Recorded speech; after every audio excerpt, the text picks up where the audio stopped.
And it's my pleasure to welcome her up on the stage, Ms. Dawn Porter.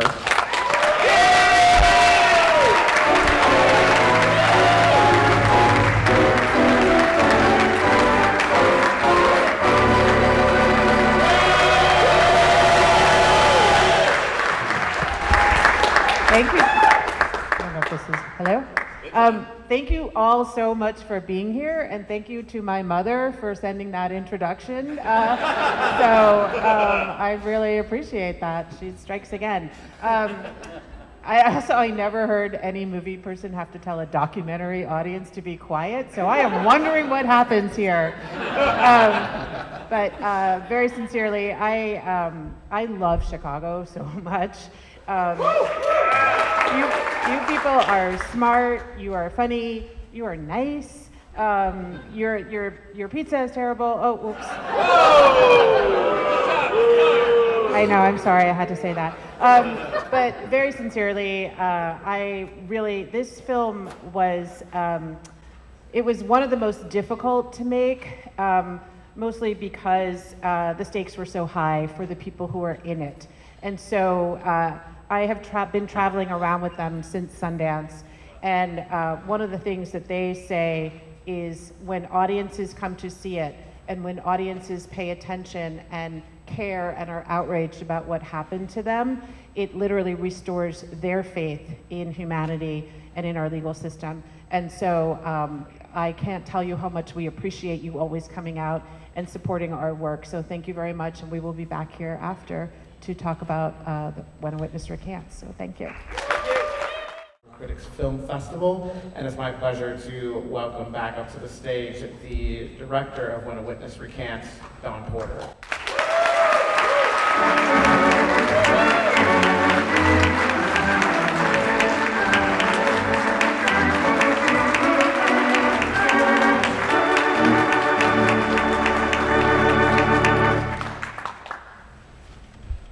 Such an intense experience. Oh man, I have so much to ask you about this film, this incredible film, and thank you once again for bringing it to Music Box. And I guess the first thing that's on my mind is Ta-Nehisi Coates, of course, is involved with this, intimately involved with this for that matter. And I'm wondering, was the genesis of this project you having it and going to Ta-Nehisi, or was it Ta-Nehisi, or the other way around, basically? How did this begin? Yeah, no, it was Ta-Nehisi. It was, he says his wife read, can you all hear me okay? Yes.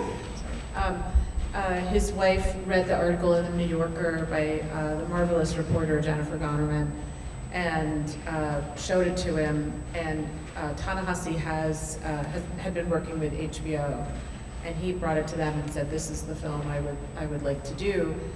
And at the time, I was working with HBO on a series on the third installment of Eyes on the Prize, the documentary civil rights series.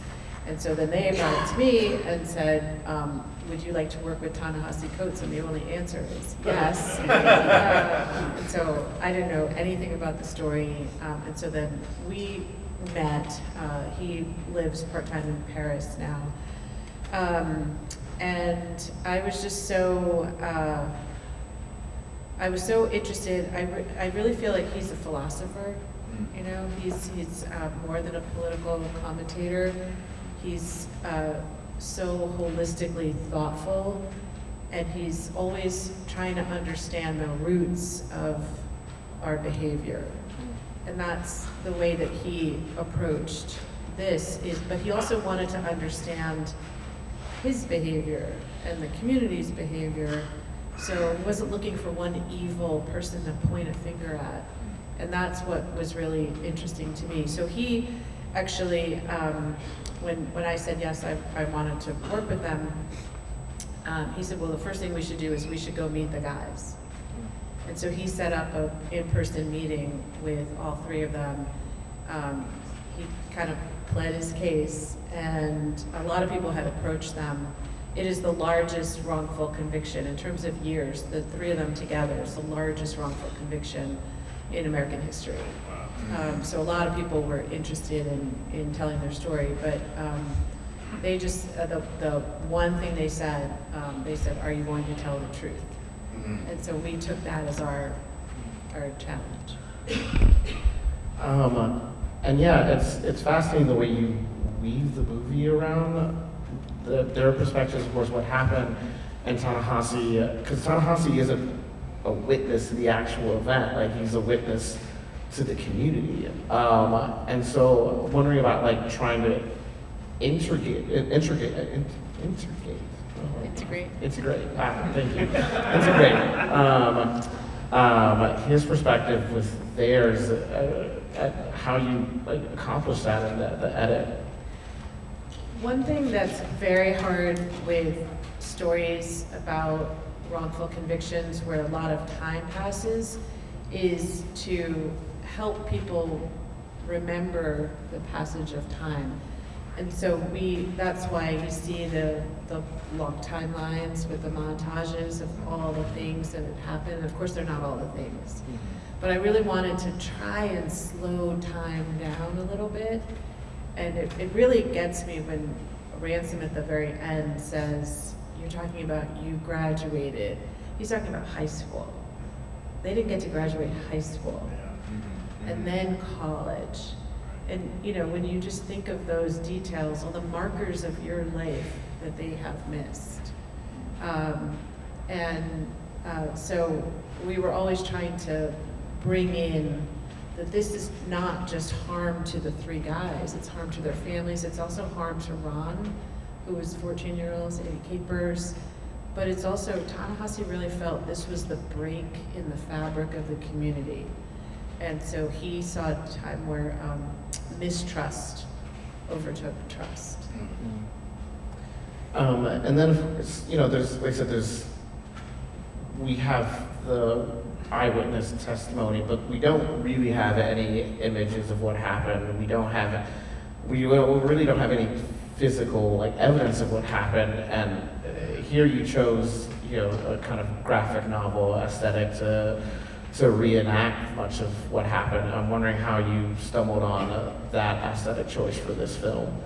I read this book, Monster, and it's a graphic novel book, and my friend Tanya Leslie made the feature movie about Monster. I was begging her to let me direct it, and she was like, that's not up to me, but whatever. But my husband really loves graphic novels, and one of the things I was thinking is, if this is going to appeal to teenagers, might this device be helpful? And then what my editor liked about the use of the drawings is that we were able to show them as children, as teenagers. Because if you see in the courtroom drawings, they draw them as older than they were. They were 15, 16. They were not in their 20s. And that is a very common thing, to age black boys older so that you don't care about how much time you're giving them. You don't think I'm sending 125-pound Andrew into the Maryland State Penitentiary. You have to, you know, most people have to not think about what that means. So we wanted to reintroduce that, but not in a traumatic way for our audience. So, plus there's that movie Flea, which is all, and so I'm kind of working my way towards all drawn. Haven't quite got there yet. Yeah, I mean, when you talk about like the systemic inequities that affect Black men in particular, and I think just about all your career has been dedicated to documentaries about broken systems. And I'm wondering if you could talk about what exactly draws you to these films about explicating why these systems are broken and how they affect the people who are at risk. It's just my comedic sensibility. No. My background is I'm a lawyer, and the reason I started doing films is I thought, well, maybe my first film was a film called Gideon's Army. It's about 3 young public defenders in the Deep South. Followed them for 3 years, and I thought, okay, I didn't go to film school, so what do I actually do? I don't shoot or edit, so how can I be useful to this process? So I thought maybe I could help translate.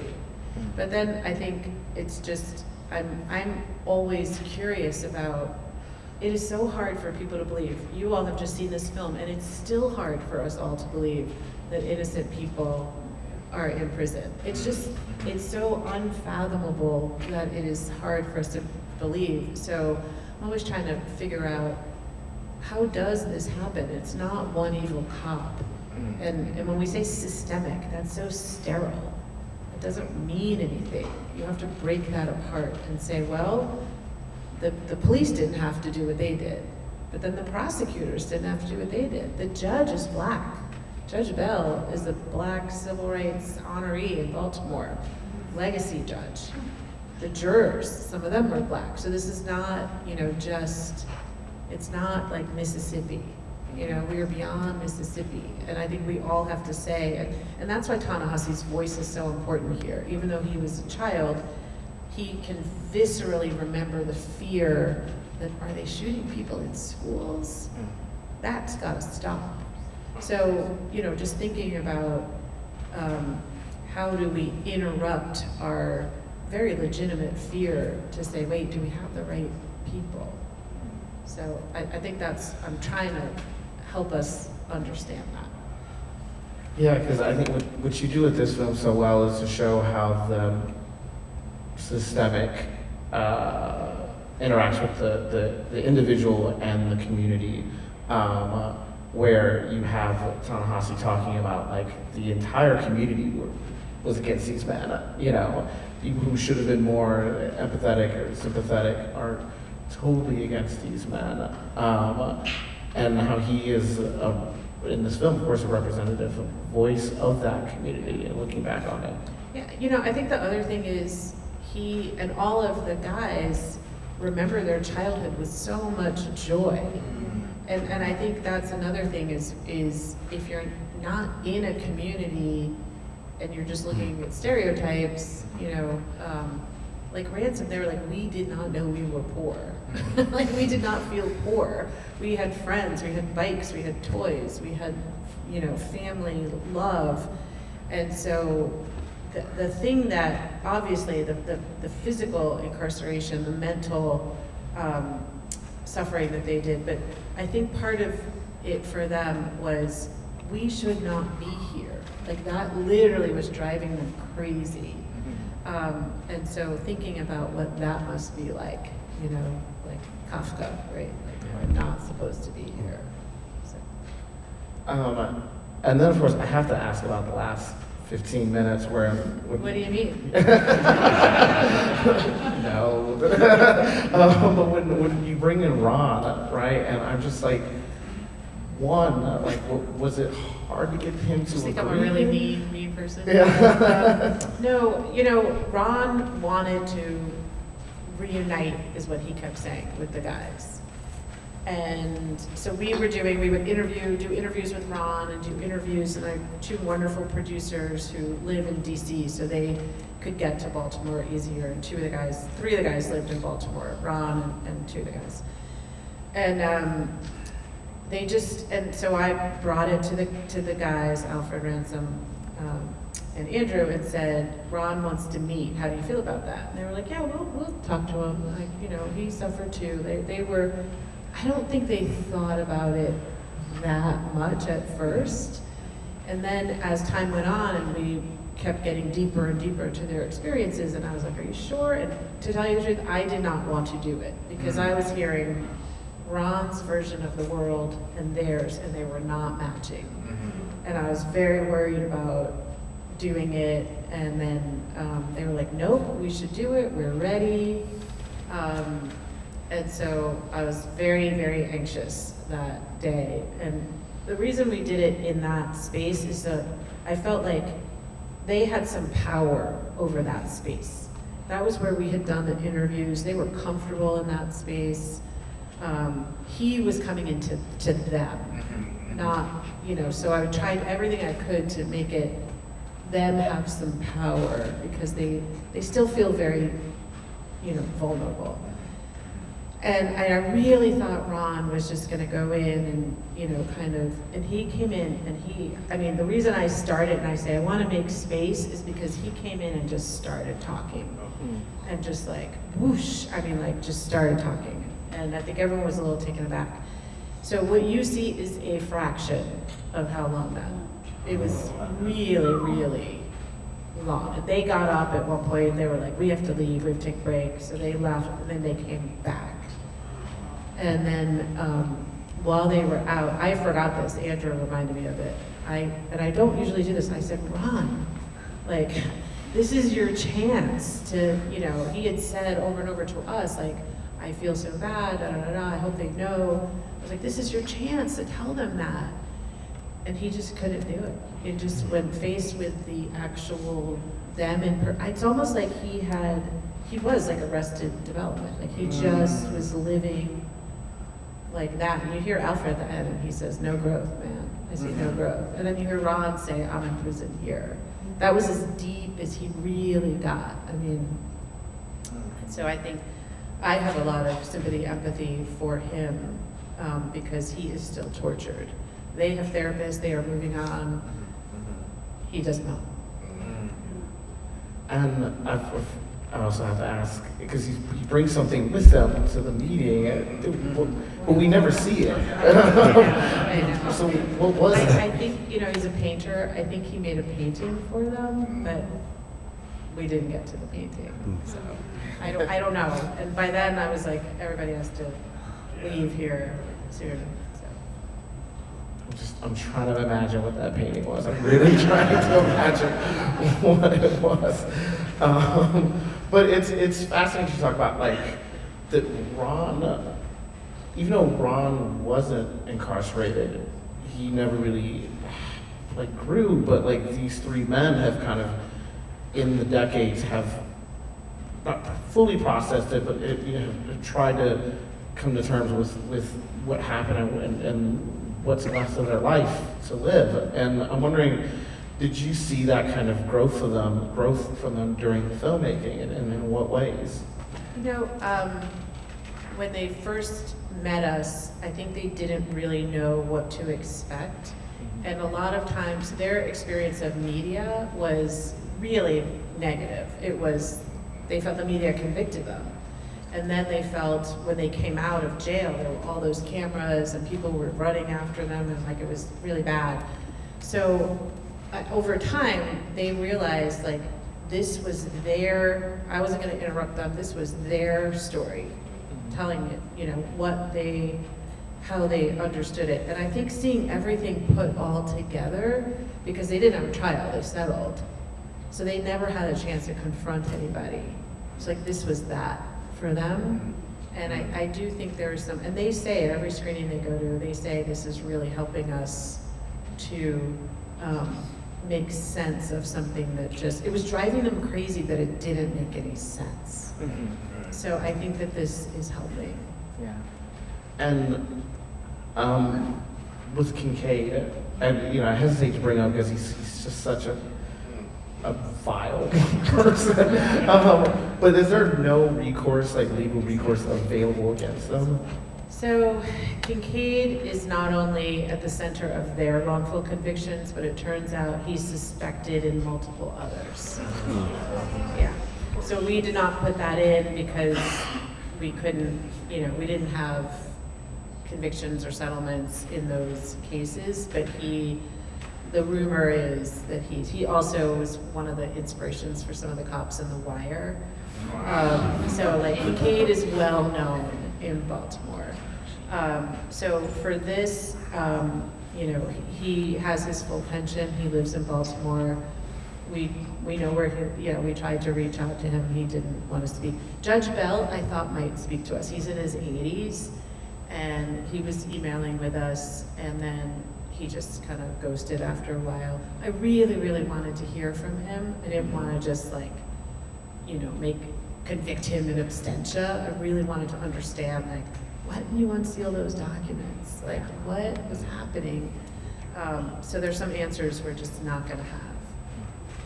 And then one last thing I want to ask is you've played this in Baltimore, and we talked about like this film being a healing process, a kind of healing for these men involved. I'm wondering, has it been the same for the community of Baltimore? You know, at the Baltimore screening, there were a number of formerly incarcerated people there. And I think if you suspect that something crazy happened, but you don't have proof, that is a torture. And so just knowing that we are not making this up, we were targeted, I think that is helping. So they're trying to rebuild their lives. They're more successful in some parts than others, but I have to tell you, they are so much fun to travel with.